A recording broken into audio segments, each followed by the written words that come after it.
Here's an interesting little thing too. So last night, I was, as an idea of last night, I was just scrolling through my Facebook, right? Sometimes I like to just see what all you other guys are doing and what's going on. Oh, what's that? Something's popped up there. From Dear One's room to everyone. Is that the Adi-Da thing? Okay, cool. So, and I was thinking, rather than, because sometimes like, so you guys will know this exactly from your friends and from people around you, right? So sometimes you'll be having a conversation with somebody and you'll know where they're at because there'll be a lesson that's being explained or being taught through their words, even if they're talking about going fishing or whatever, or something happened and they're telling you something, right? And you'll be like, oh man, this is totally relatable to a lesson in healing or something like that. And you'll be tempted to want to just try and help that along a bit and push it along and go, hey man, try looking at it from this point of view, whatever, and see if it's helpful, right? So sometimes I like to do that. It's like I'll see guys on Facebook and it's like they're almost there at a certain point where there's like a shift is going to happen, right? And you can see it because you've already been through that same shift yourself. You've already been through a certain amount of healing and you can see it playing out. But it takes so long, it takes so long to write out each little thing because sometimes you've got to prepare a whole background of stuff before you can get to the point. So last night, I had this little, I think it's a genius brainwave, but I had this little brainwave where I just picked about 20 posts at random and I wrote the word whatever just in the comments, right? I wrote the word whatever. Now, the only response to that is going to be you either get triggered by it or you can either laugh about it, right? And I knew that in saying the whatever, right, they're either going to want to know why I said whatever to a post that they were taking seriously or whatever was happening going on, or they're going to block me or something like that, which I don't really care, like, what do I care? And so I just went through and I wrote whatever, all these posts. And then I went to bed. And then I woke up this morning and there's all these people. Some people are laughing, right? Some people are laughing because there's all these. There was one, right? And I got to be honest, I didn't read the whole post, right? So there was one, I just read like 2 or 3 lines on whatever. It was a genuine whatever. And it was actually about somebody's son who was sick and like going through this whole thing. And I just wrote whatever, sent it away. And but it opened up a whole can of worms. So the person put one of those like face emojis, like on there.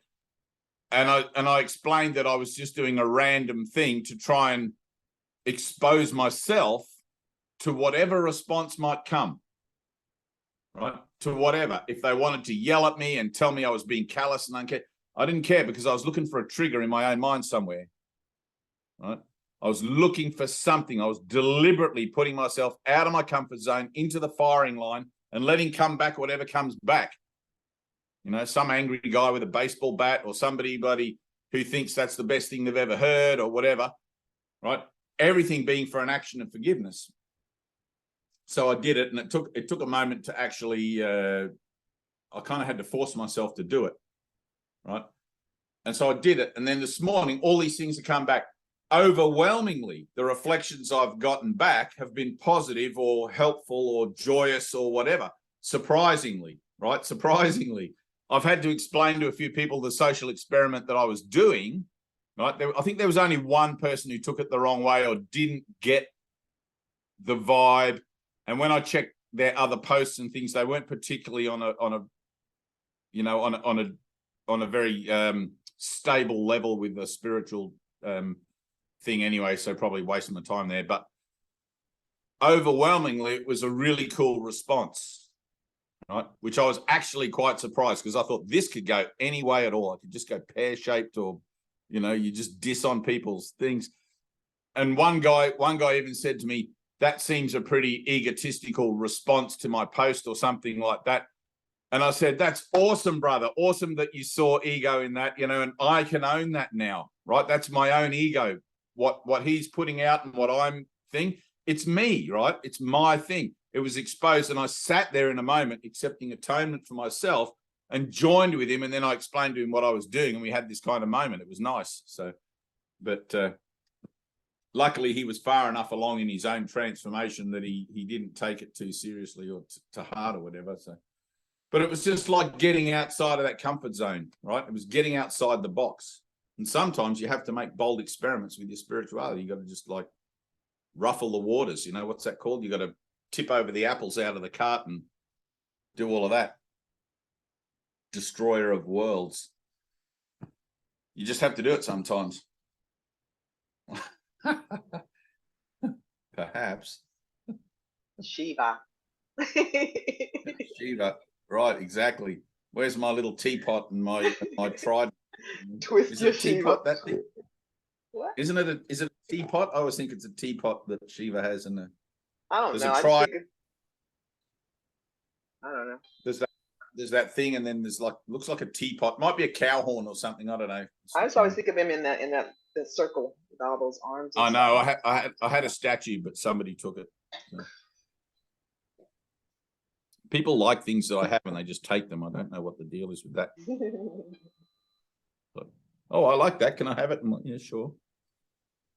So, all right, Heidi, I'd like you to read lesson 50, like the whole lesson, not the review.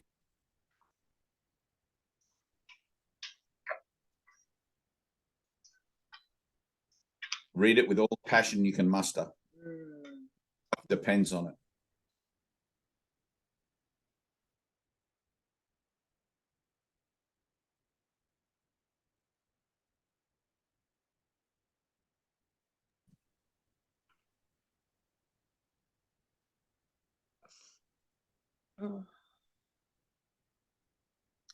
I am sustained by the love of God.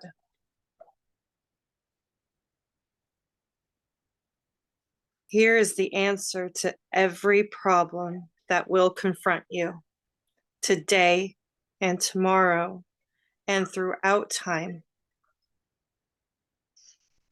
In this world, you believe you are sustained by everything but God. Your faith is placed in the most trivial and insane symbols, pills, money, protective clothing, influence, prestige, being liked, knowing the right people, and an endless list of forms of nothingness that you endow with magical powers. All these things are your replacements for the love of God. All these things are cherished to ensure a body identification. They are songs of praise to ego.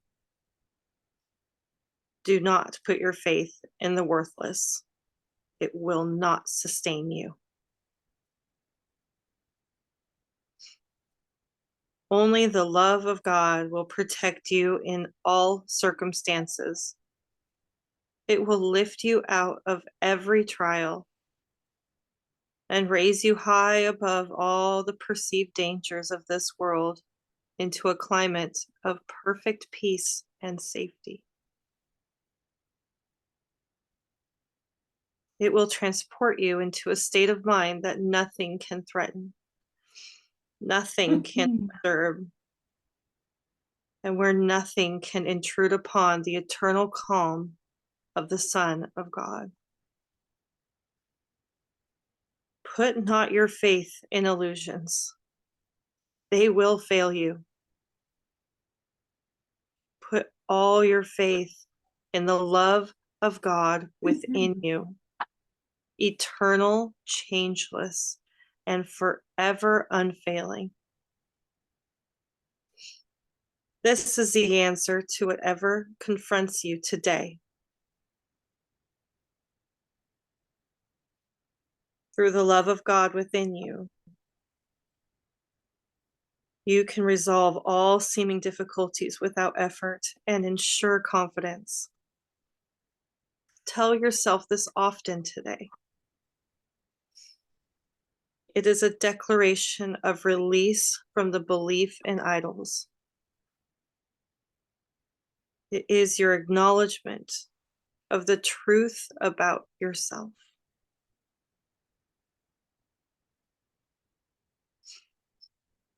For 10 minutes twice today, morning and evening, let the idea for today sink deep into your consciousness. Deep. Repeat it. Think about it. Let related thoughts come to help you recognize its truth, and allow peace to flow over you like a blanket of protection and surety. Let no idle and foolish thoughts enter to disturb the holy mind of the Son of God. Such is the kingdom of heaven. Such is the resting place where your Father has placed you forever.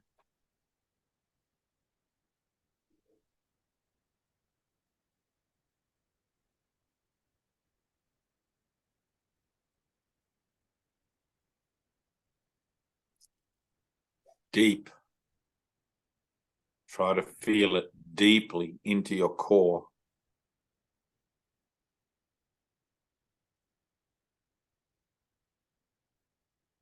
This whole section, this whole passage of transformation that you guys are in now is about feeling. It's about getting in touch with your heart, and it's about disciplining your mind so that the two can work together for common good. Heart and mind as one. There's no point having all the mind training in the universe if you forget about your heart at the expense of it. Your passion and the power of your decision have to come together. They have to. I choose for love, and I choose it passionately. I don't choose it because I've read the words in a book. It's not just academic. I have to truly choose for it. I've got to feel in my heart how much I want to choose for love in every circumstance. Heart and mind together.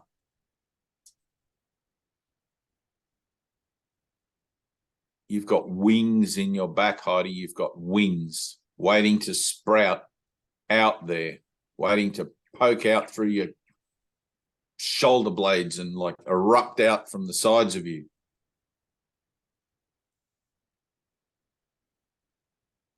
I can see it in you. It's like there's this great gift, this great presence of self waiting to just burst out onto the stage of your experience here, burst out onto the, onto the scene. Heidi's in the house. In Jesus' house.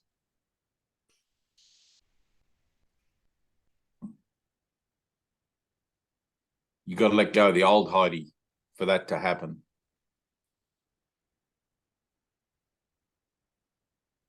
And you'll feel that. You'll feel how to do that. You're already feeling it now. You can feel it. Don't adjust to it. Let it happen. Don't adjust. Don't try to cover it up and change anything. You have to go through the shedding of the old, which is going to be emotionally distressing perhaps, but you're learning not to react to your emotions. You're learning not to validate them and give them anything, but rather just to see them as energy moving through you. I don't have to give this a meaning. I can just feel it and experience it and let it happen. I can be still and let all this stuff occur by the grace of God. But you got to flip that catch. You got to open that lid. You got to just let that box go boing, and all that shit will come out.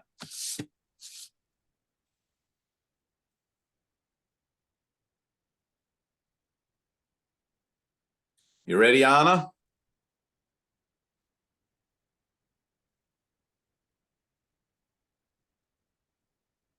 I want you to feel.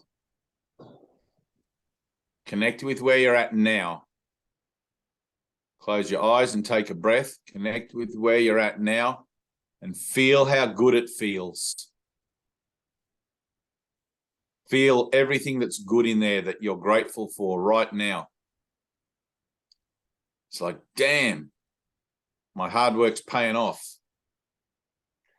My lessons are paying off. All of this effort I'm putting in, it's starting to have an effect.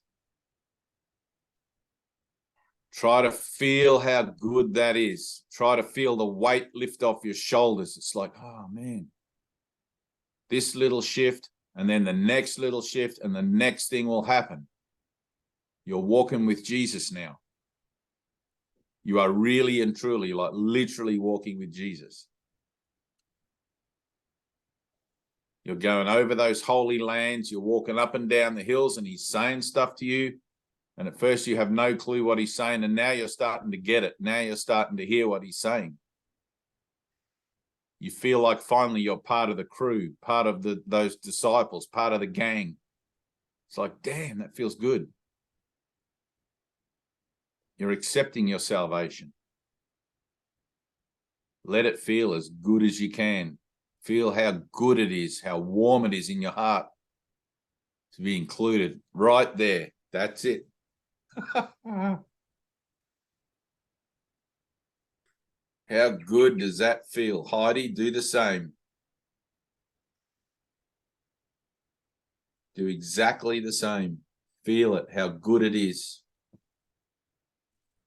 I'm a worker in the vineyard. I'm picking the grapes. I'm doing the harvest.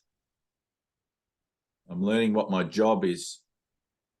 I'm learning my role to play in this thing called salvation, and I'm actually beginning to play it. I'm actually beginning to put it into practice, and it's bearing fruit. And it feels good. You got to stop and take the time to feel the rewards of your efforts.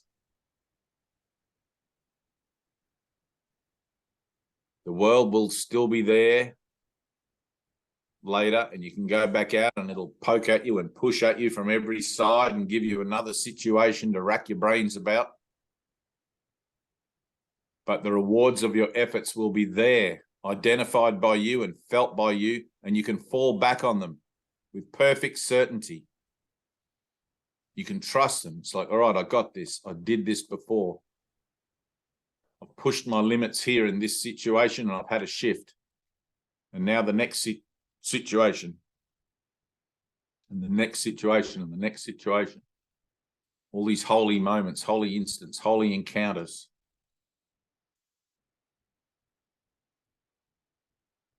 It's beautiful.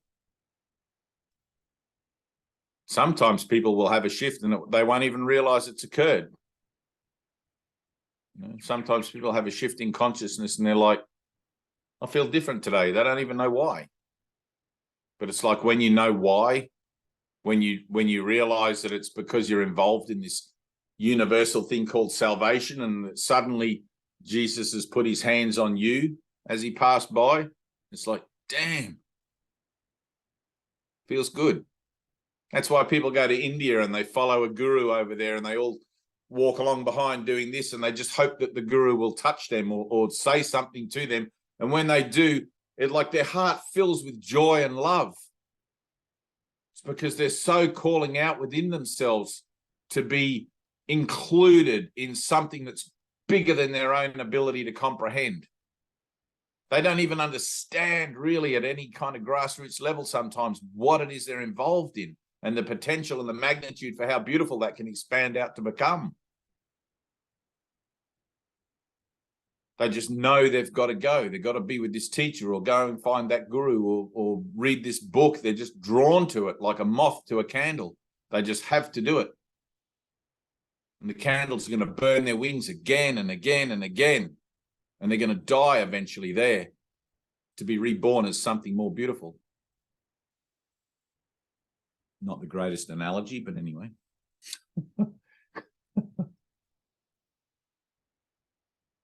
We're dying to our own ego. We're dying to a false idea of ourselves. And it's like, that's a process that takes everything you got. It's like, and every little footstep, every little shift, every little gain in that beautiful, beautiful death is something that should be cherished. It's like, wow, let me take the time to stop and just appreciate what I've been going through here. You know, this is really hell. But the fact that I can see that I'm having a shift in my mind, the fact that I can see something has actually changed. Anna, something has actually changed in you. Can you feel that? Do you really, really, to the core of your being, recognize it?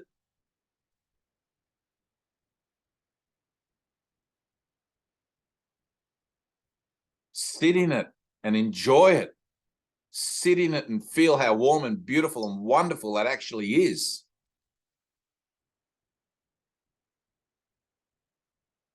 Don't worry about being busy in the world and doing other things. This is you time. This is time for you to go, damn.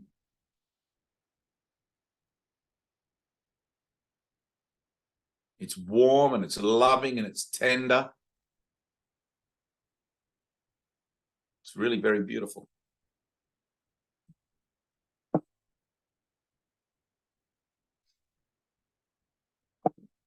When you were reading that lesson, there was a different person reading that lesson. Your vibration was higher.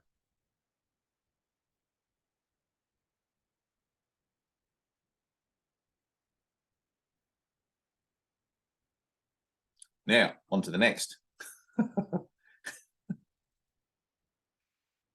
Don't sit in the glow for too long. Still got work to do.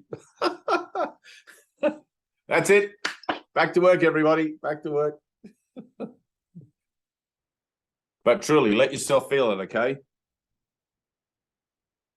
And remember, don't defend yourself. No matter who says what, don't defend yourself.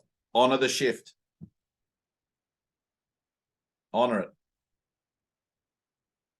Let them throw rocks at you. Who the hell cares?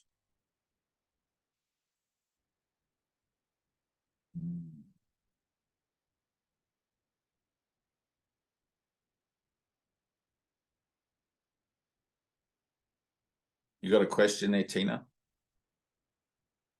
You got something? Is there some how? Oh, that's what it is.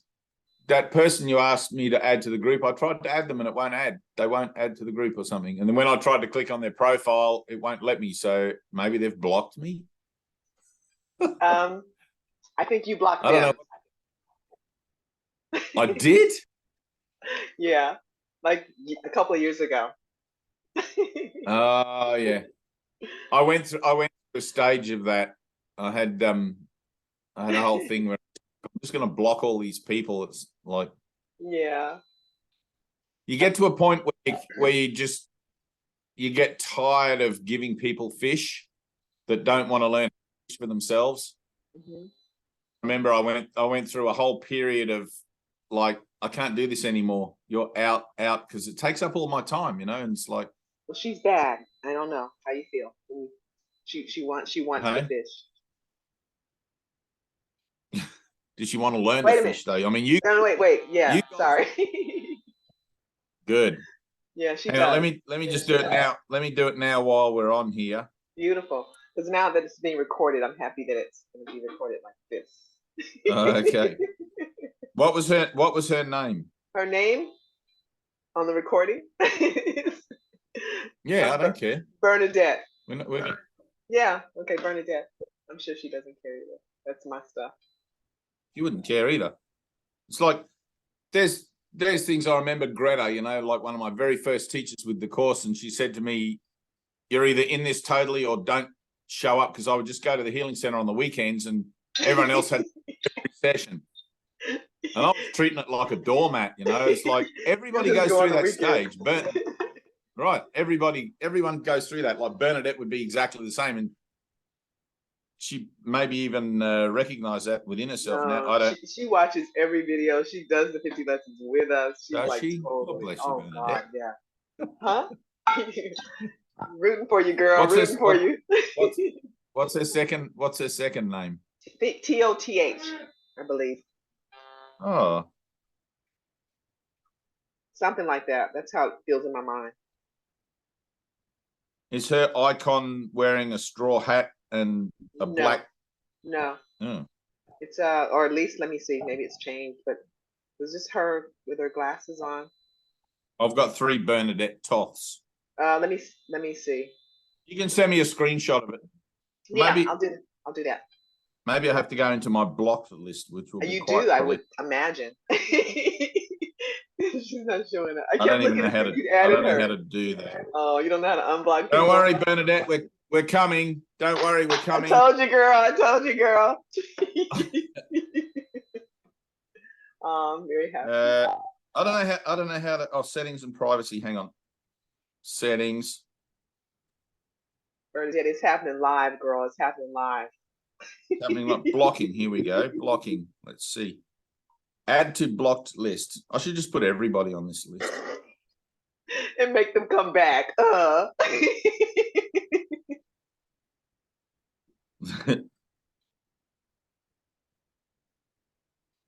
Oh, now how do I find her? Oh, there's some good ones on here. Public health fact checkers. I block all those things. There's like dozens of those. Gestic fact checkers. 90% of these things on here that I've got blocked are fact checking bots. You're so funny. I told Wolf, I was like, Wolf, I reached out to him because he was, writing in the chat. And I was like, brother, I know that you don't know. But brother will block you in a minute. I remember when you In just a blocked red people hot. because they had their name started with the letter K. Right. You were so joyful. Well, it's just all a game. It's like, oh, there she is. Yay. Unblock. Yay. All right, she's officially unblocked. Oh. All right, let's see. All right, she's there, unblocked. I'm just going to log out and log back She only in. asked for a little bit and she got the whole lot.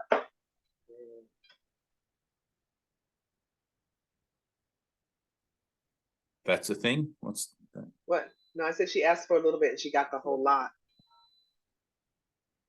I don't know what that means. She only wanted to be able to be added to the chat, and I know really she wanted to be unblocked. So now she's unblocked. She got more than what she asked for.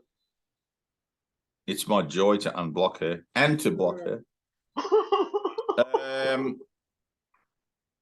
Let's go. Satsang. Angelina Ayala Lev left the group. I don't even know who that is. I think she just joined it. Oh, really? Yeah, like, I don't know, like the last see member requests. Okay, so I've approved that she's in the group. There we go. Woo-hoo. Job done. Well done. Yeah. That's the good thing about this Zoom meeting. I mean, there's only like 4 of us on here today, but it's like you guys are on here are the ones that want to be on here. 2 in 10,000 shall hear this. It's like those are not good odds, but they're good odds. You know what I mean? They're like it really sorts out the wheat from the chaff. We started with like 40 or 50 people in this group, and everybody in any other group kind of just imagines their groups are going to grow. And my hope is that the group shrinks to, I'll just be here myself one day and you guys won't need anything. You'll be done. It's like, I'm sick of him and his dumbass teachings. Blocked. Blocked. That's it. Block that ass. But not blocked with a grievance, blocked with a purpose. There's a difference. So. All right, Anna, read the next one. Let's have it. Lesson 49. Do the whole lesson. I should start calling you New Anna now. Here's New Anna. That's pretty. Nuana. That flows. Nice. That's like Nuana. It's like a very mystical. Very nice. It is. So are we reading just the reviews or the I actual wish that lesson? was my name instead of Dave. Hey, read it. Yep, 49. The whole thing, start to finish. My nephew's name is Davion. Davion. Because my brother's name is Dave. They named all their kids after them. Oh. I've never really liked Dave as a name or David. It's sort of like, it's like that. It's not like, that's how it comes to me anyway. Davion. I think I have acceptance there. It's not like Joshua or something that has a nice sort of presence about it. It's like Dave. It's like when you call a dog Rex, you know. But you have to do your eyebrows like Calling my dog Rex. Dave. Rex is really a shitty name. Like it's a dog name, but it's like it's a dumbass name. Who the hell calls their dog Rex? Or That's an Spot? Australian thing. Like, why not call your dog something like Lucky. beautiful? Yeah, Lucky or something cool. That was my dog. Anyway. Our dog is Raisin. Oh, Raisin. See, that's a lovely name, Raisin. Raising Cane. I remember watching the stand-up comedy of I can't remember the guy's name. He's got the big teeth. African guy, very popular. Big teeth. Dave Chappelle. It's like not. Oh, it might be Dave Chappelle. Big teeth. I can He do it he used to do like Dynamite. That guy, Dynamite. I think you're talking about Chris Rock. You talking about Chris Rock? Chris Rock. That's it. Yeah. Chris Rock. He Chris didn't Rock- do Dynamite. Chris Rock that was- was JJ Walker. Right, JJ. Yeah, that's it. That's it. Yeah. Good times. Chris Rock had this thing, just a little aside. We're not doing much spiritual stuff today. We're just having little asides. Are we gonna finish your So- lessons at some point? I'm just asking for a friend. We already did that, didn't we? Do that already? You still got In the about. last, Are we done? No, we're not gonna finish them. I don't know. You're in charge. You're in charge of all that. I want to finish. I would like them to be finished. Yeah. Now I forgot what I was going to say. All right, not important. Lesson 49, Anna. Okay. Bust me open to a blooming new galaxy. You ready? Have fun.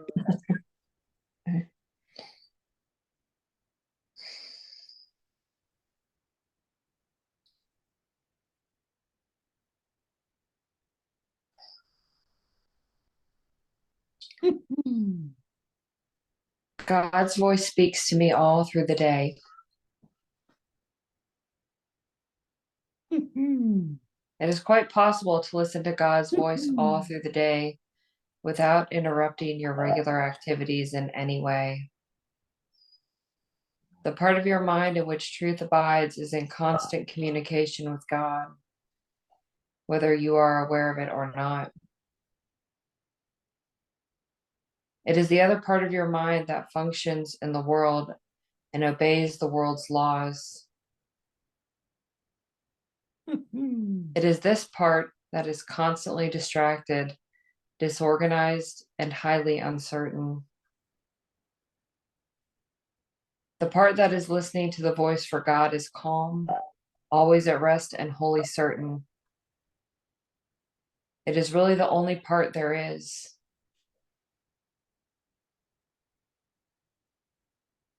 The other part is a wild illusion, frantic and distraught, but without reality of any kind.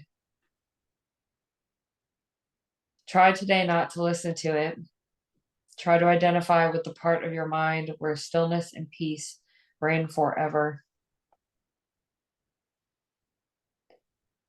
Try to hear God's voice call. Try to hear God's voice call to you lovingly, reminding you that your Creator has not forgotten His Son.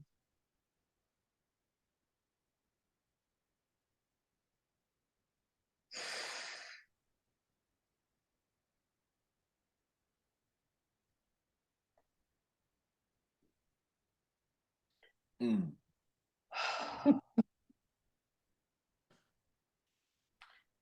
Keep going. We will need at least 4 5-minute practice periods today and more if possible.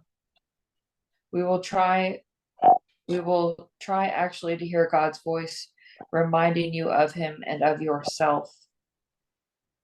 We will approach this happiest and holiest of thoughts with confidence, knowing that in doing so, we are joining our will with the will of God. He wants you to hear his voice. He gave it to you to be heard. Listen in deep silence. Be very still and open your mind. Go past all the raucous shrieks and sick imaginings that cover your real thoughts and obscure your eternal link with God. Sink deep into the peace that waits for you beyond the frantic, righteous thoughts and sights and sounds of this insane world. You do not live here. We are trying to reach your real home. We are trying to reach the place where you are truly welcome. We are trying to reach God. Do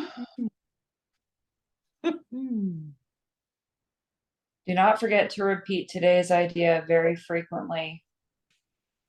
Do so with your eyes open when necessary, but closed when possible. And be sure to sit quietly and repeat the idea for today whenever you can, closing your eyes on the world and realizing you are inviting God's voice to speak to you.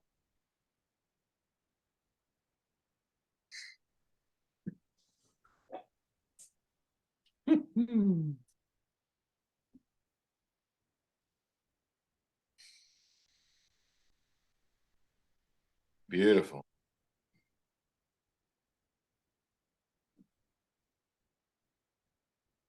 Spirit hears the spirit. The spirit in me hears the spirit in you when you're reading that. And it reacts with joy and it reacts with happiness. And it just makes me want to like, whew. So what'll happen is this: after a shift, your ego is always going to try and recover, right? Don't be worried about it. That shift will probably get corrupted to some extent, all right? But don't worry about that. Just keep going. Just keep going. Just keep going. It won't ever get corrupted to the point where its usefulness to you is not useful. Okay? It'll just get corrupted to the point where now and again you'll lose sight of the awareness of where it is you're at now. Right? Seen rightly, that's kind of helpful anyway, because it helps you to remember better. But so many shifts I've been through, and there's a part of me in my mind, you know, like 3 months down the track, and it'll be, oh man, I wish I could just get back to where I was at when I had that shift, because it feels good. You know, It's like, man, I remember having that shift, and like I had a week of just feeling like fucking awesome, and all the weight had lifted off my shoulders and everything was great. I wish I could get back there. And it's like, it is entirely possible to stay in that full state of mind forever, right? That being and that joy of experiencing one of those shifts. But in this world, it's like a staircase. You still got to go up the next step, the next step, the next step. But every time you go, you'll have it's like sometimes you get 2 steps forward and 1 step back sort of thing. All right. Yeah. Don't worry about that. Just keep going. The shift you've just had, I hear it when you read. I hear it. It's like it's the most beautiful sound. It's like an angel singing or something, like violins and playing, like there's a harmonic to it that's just so divine and perfect and beautiful.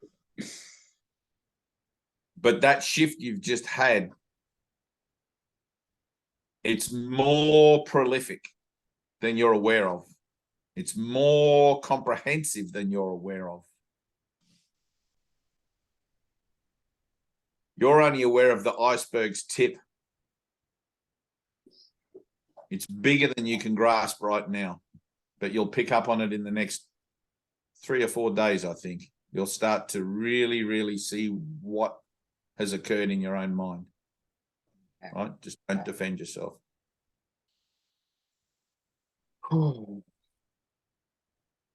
I love that. I really love that. Smoke.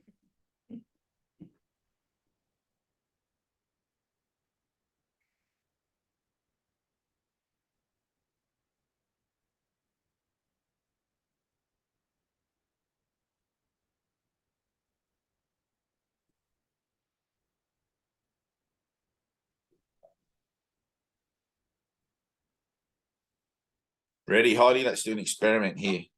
I want to push something in you too, because there's this thing. There's something in my mind in our relationship that's telling me that, not that there's a joining, we're already joined, but there's telling me that there's a, like somewhere you're at that you want to get past, something going on.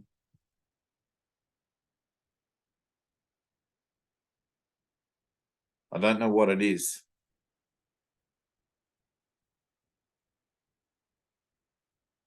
I think Tina knows what it is. I don't know. Ready? I love you, Heidi. I love you. The depth to which I love you, I cannot ever express. It's impossible.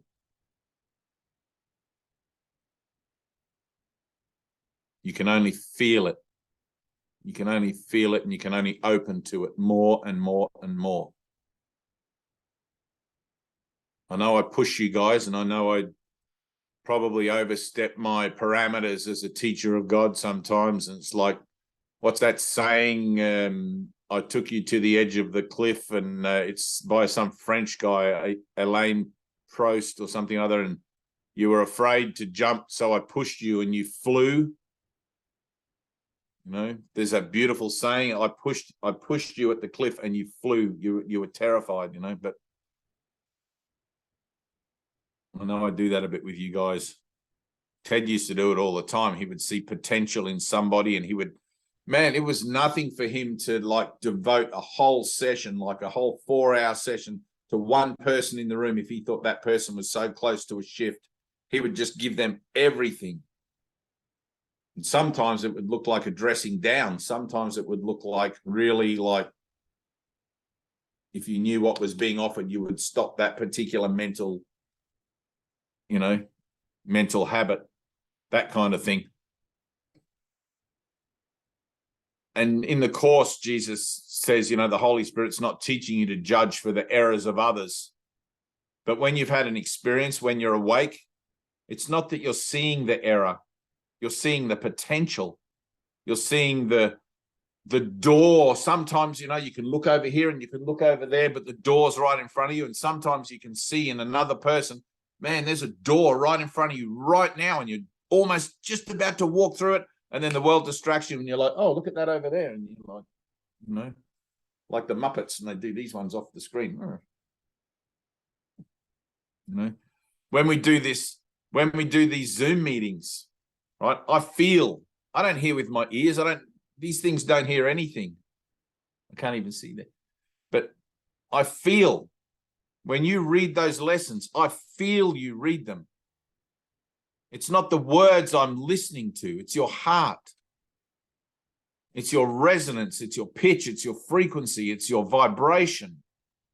I feel it in me because we are connected. We are one. You're reading to the Christ in you. And the Christ in me hears it when the Christ in you hears it. Because we are connected. At that Christ level. The Christ level, Heidi, in you is so close. Like it's in you, I see it as like you guys keep coming back here again and again and again. It's impossible that if you hang around the barbershop that eventually you won't get a haircut. Impossible. All right? Look at Anna. She's just had a haircut, like metaphysically. She's had a metaphysical haircut and she looks great.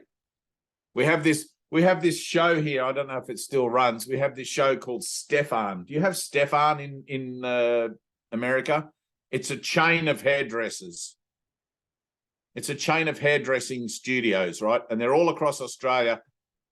And Stefan used to finance his own half-hour hairdressing television show on primetime television. And he would have like 3 or 4 people that would come in and their hair would be a bit like mine. And he would have his hairdressers. And Stefan was this flamboyant kind of, I don't think he was gay, but he was like totally like, darling, we're going to, and he'd get totally passionate for what they were doing. And he would take these old ladies that would come in with their blue rinse and he'd like neaten them up and he'd be like, he had an accent like Italian or Maltese or something. And he'd be like, today we are going to do the hair and we're going to make this and we're going to do that. And he would like punts around the stage and all these people would sit there like, they'd be pulling faces like, oh. And then Stefan would come along with his scissors and he'd be like, this was the show he had in Australia, And they would go through this whole makeup. And he was really good, actually. His haircuts were fucking awesome. Like, people would come on with hair like mine and they'd walk out looking like Rock Hudson or somebody like out of a movie set, He was a really good hairdresser, a really good barber, or whatever. But he knew, right? People would come on. They would just come on at random. He didn't select them because of their bad hair. He knew what style would suit them and what was the best cut and exactly where to cut and snip. And he would explain why he was cutting here, why he was snipping there. And he would have his apprentices on the stage with him and these hairdressers that were learning the trade. And he knew exactly what he was doing, right? He could look at that person's energy, their whole thing. And that's how he saw it, as an energetic, symbolic representation of the person. And he would cut their hair and it would be always really good. I mean, his reputation depended on it, and he was putting himself on television in the public eye, and his hairdressing salons just shot to popularity like just crazy. It became massive here. Every mall, every shopping mall had a Stefan in it, everywhere. And it's the same in this, right? It's like, this is our barbershop. I know exactly, in my own mind, I know exactly who you are as the Christ. I know exactly where the door is when you're looking like this and it's there. And when I tell you I love you, I know exactly what you're going to do with that. Right? But I'm always going to tell you I love you. And you're going to keep doing with that what you do with it all the time until you do something else with it. Heidi, I love you. I love you. Now you got to let that in. Just let it in. In the moment you let it in truly, like truly let it in, something else will occur. Because I'm not saying I love you as I love you, the Heidi image, the bodily association. I love you as the Christ because I know you as the Christ. I know what that is. I see you as that. There's my brother. All of this other outer garments and everything else and all of these other stories and all of this potential in you is nothing. It's nothing. It falls away just at the snap of the fingers.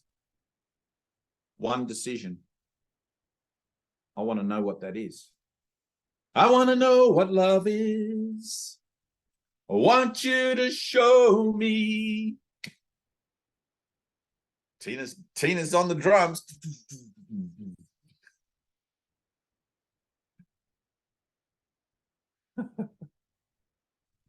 Don't be afraid of it, Heidi. Don't be afraid of love. It's going to make you feel like shit. Right? It's going to make you feel really bad. Trust me on this, it will. It's going to take you to an emotional place that you don't want to go to.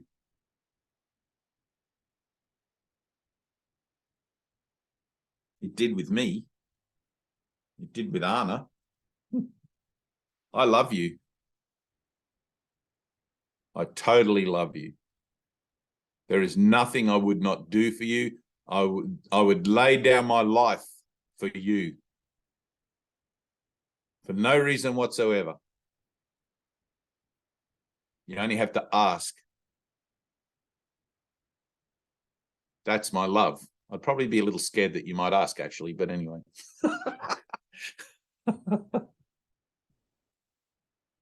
My love has no limit. That's what I'm trying to say.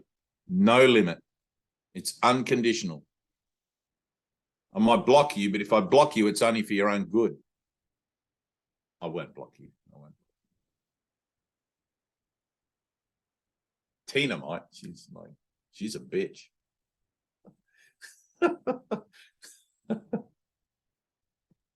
All right, Tina, read lesson 48, please.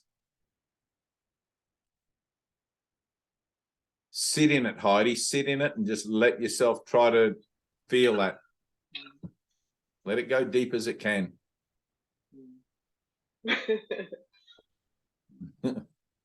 Not Tina being a bitch, me that I love you. That's it.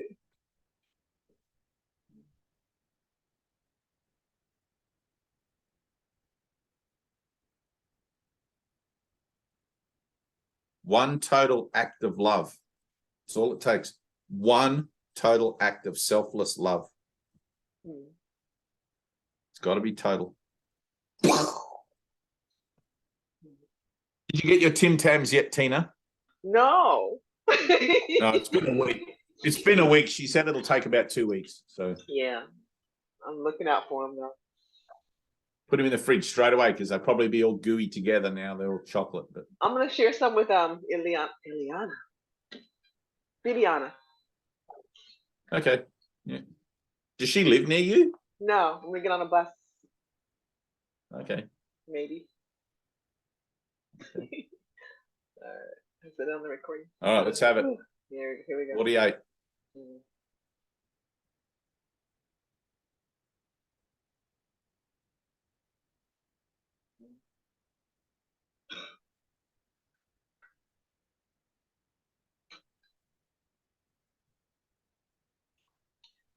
There is nothing to fear.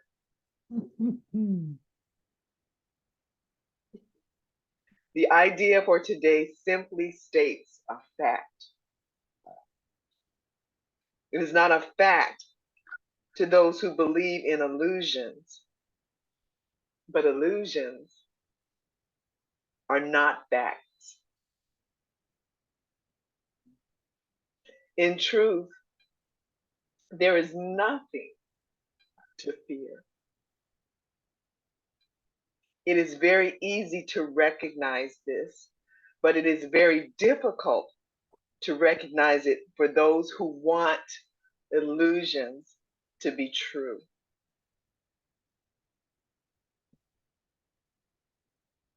Today's practice periods will be very short, very simple, and very frequent. Merely repeat the idea in its original form as often as possible. You can use it with your eyes open at any time and in any situation. It is strongly recommended, however, that you take a minute or so, whenever possible, to close your eyes and repeat the idea slowly to yourself several times. It is particularly important that you use the idea immediately should anything disturb your peace of mind.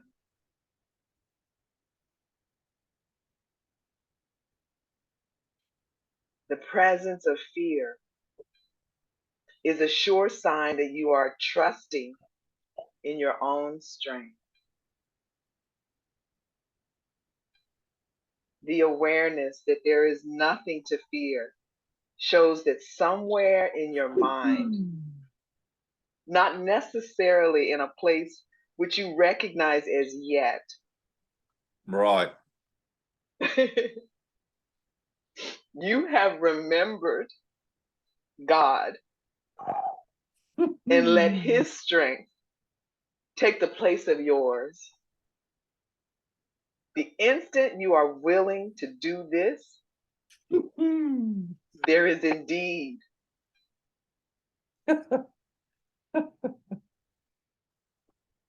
nothing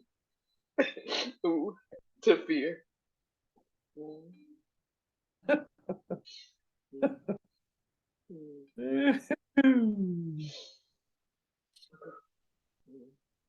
Yes. Not necessarily in a place you recognize as yet,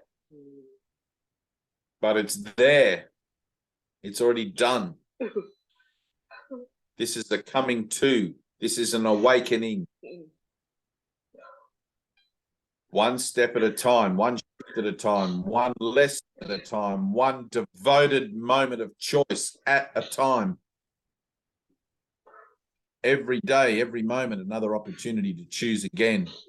I choose for God. I choose for God. I choose for love in this situation.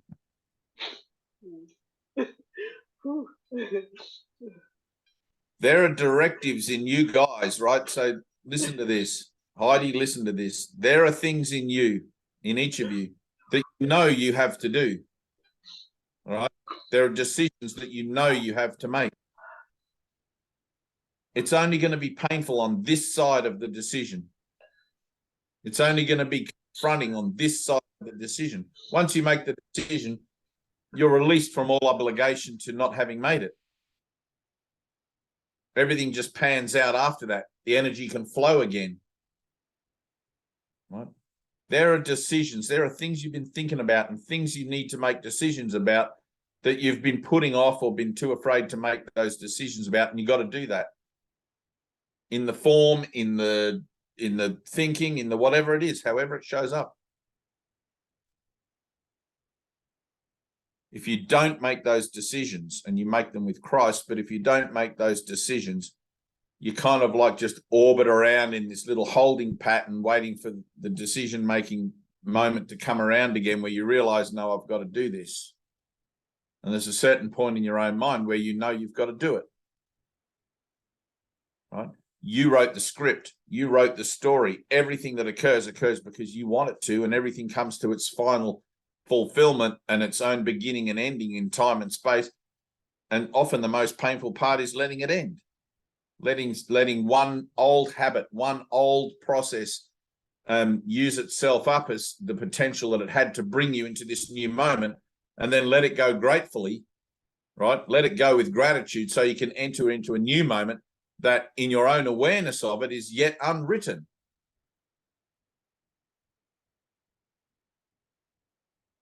Right? We're always walking together into a brand new moment, but we can't do it whilst we drag the past, whilst we drag unhelpful thought processes along behind us. Got to let it all go. Got to let it all go. Make a choice, make a decision. All power, Heidi, all power within you exists solely for you to make one single all-encompassing decision. I don't know if you can hear that. I don't know how anyone actually hears that. But that's what the power of decision is for in you, to choose for God, which is everything. And it seems as if we kind of practice making these decisions in our relationships and in our friendships and in our work relationships and in our every other kind of relationship. And it seems like as if it's practice. But the necessity for practice is only an idea of, I'm not quite willing to do that yet. Can you hear that?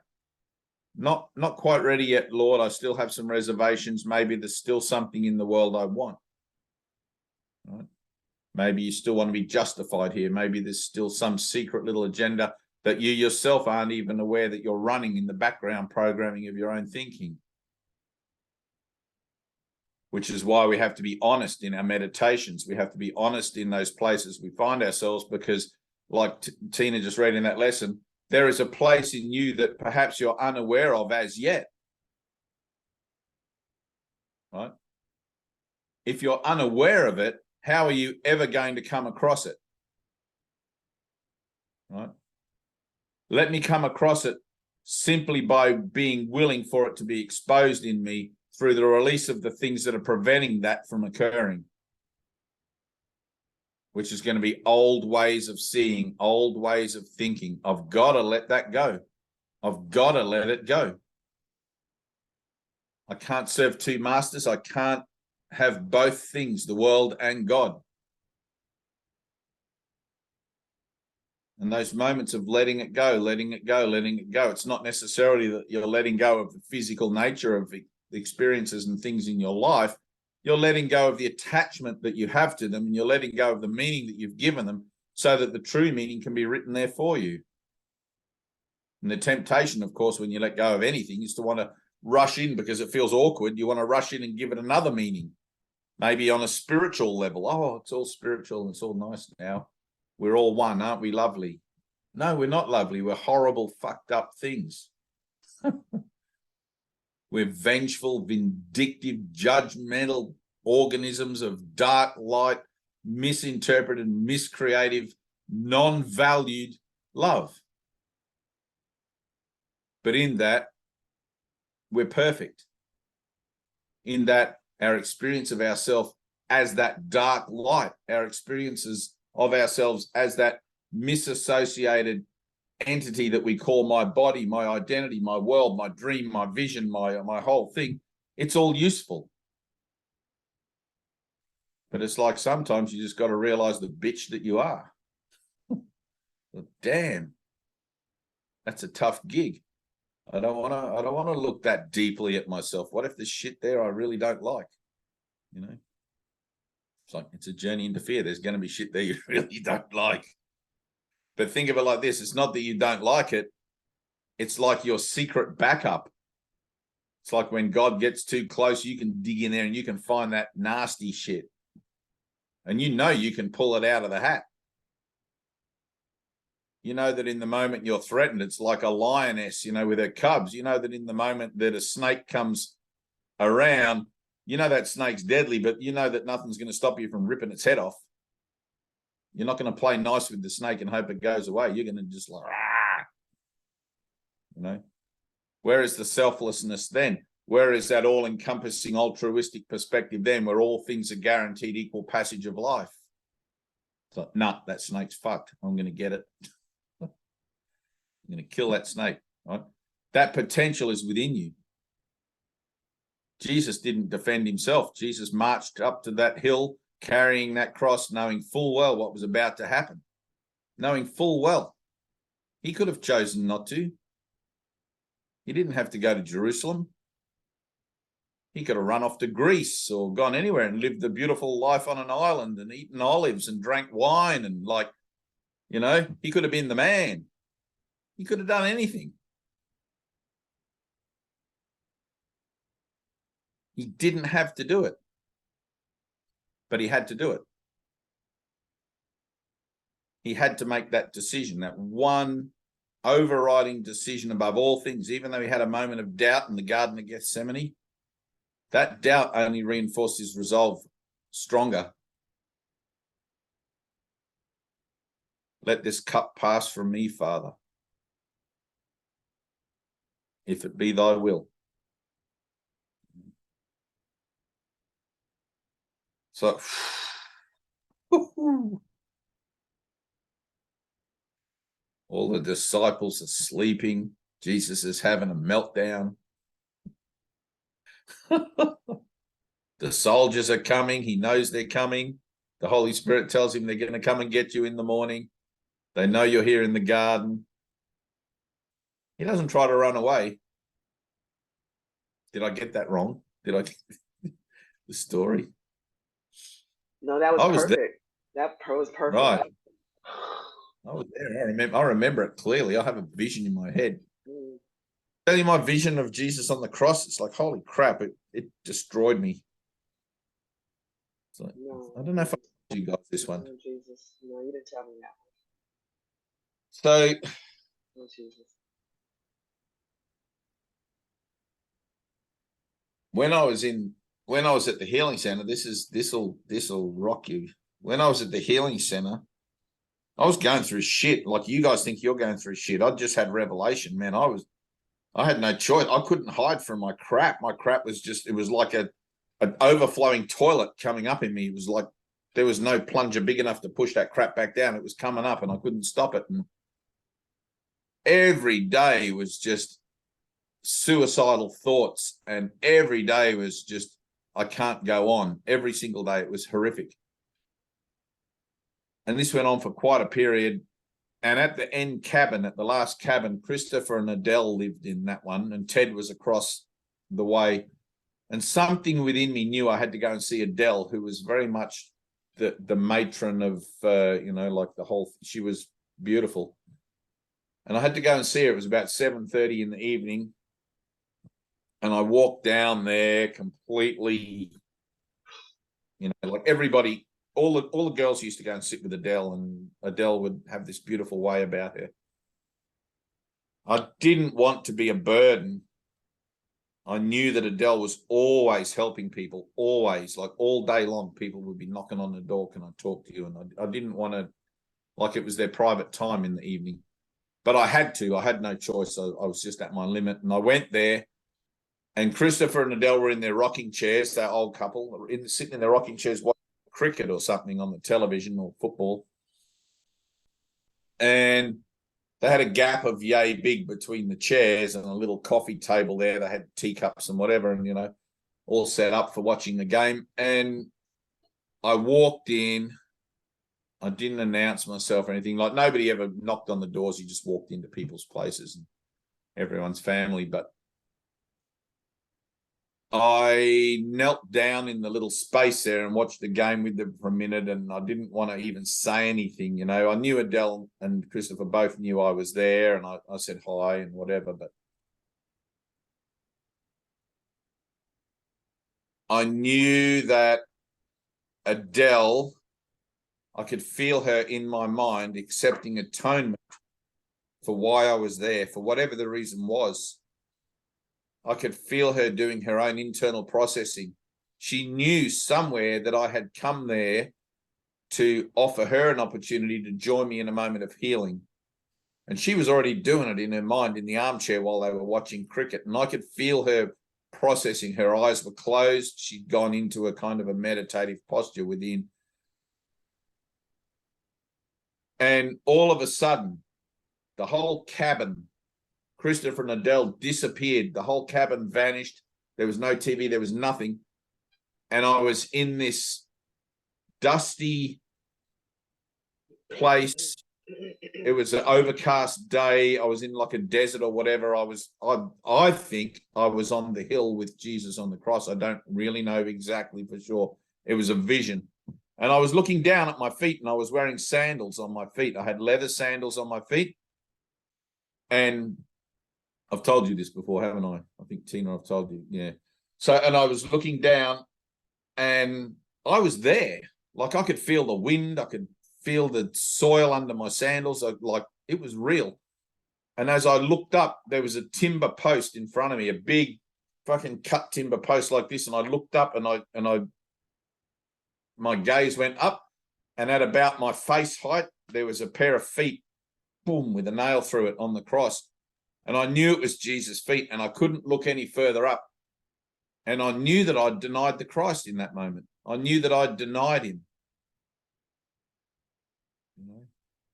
It was like, holy shit, it was so profound. Even though I'd had a revelation, even though I'd had all this mind training, the actual light bulb moment where I denied the Christ became manifest in me.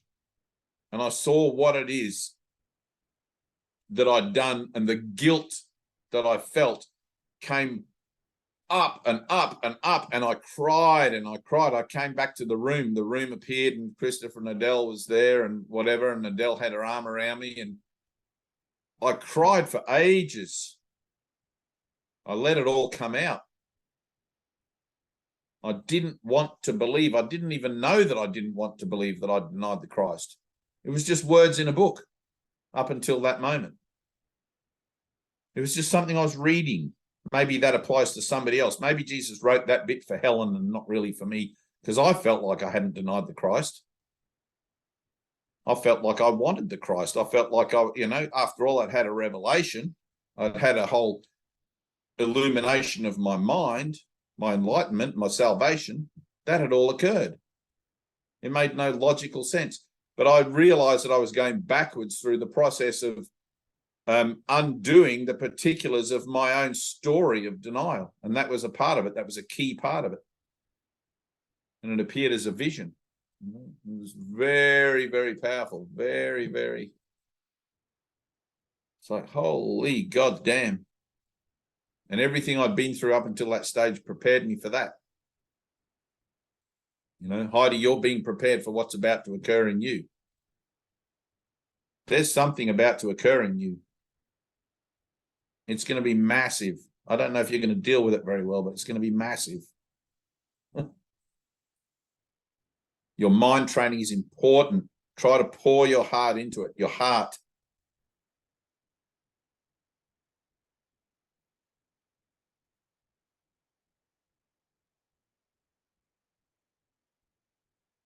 And you've got Tina, right? Heidi, listen, you've got Tina. She's in service. You're at the table with the disciples at the Last Supper, Heidi, and Tina is serving the bread and bringing the wine. She's playing that part for you right now. She's not at the table. She's in service. It's a greater role than being at the table.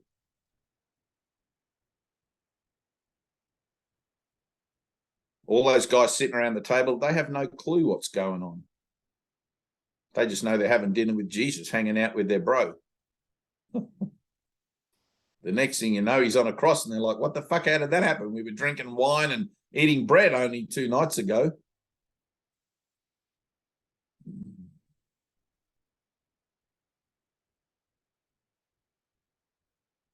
Whatever goes on, call on Tina. Anna, same thing. You're off the hook for a while. You've got a bit of free time there. It's like you're on holiday for a second.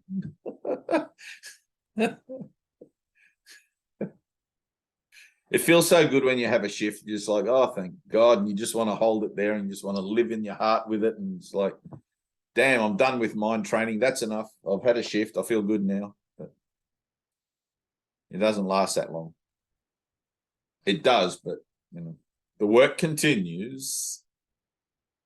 I have a bit more hair to cut. Any questions?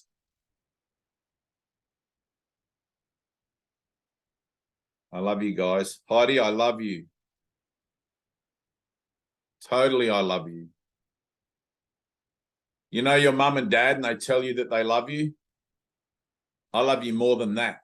You know your boyfriend, he tells you he loves you? I love you more than that.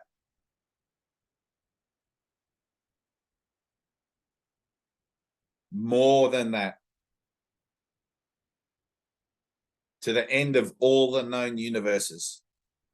There is nothing, there is no limit to my love for you. None. I'm going to disappoint you. I'm going to upset you. I'm going to represent all sorts of crap. But I'm never going to stop loving you.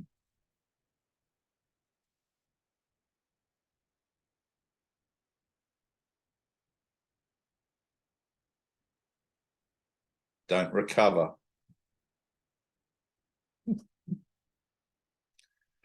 Peace, everybody. Peace. Did we record that? Was that being recorded? Oh, we got it. So Bernadett, you can. Bernadett. Holla. Welcome to our little show. Throw your hands up, Bernadett. Throw your hands up. I'm gonna holler at her right now. Right, you do that. I love All right. you. Peace. Bye. Thank you. Love you. See you tomorrow if you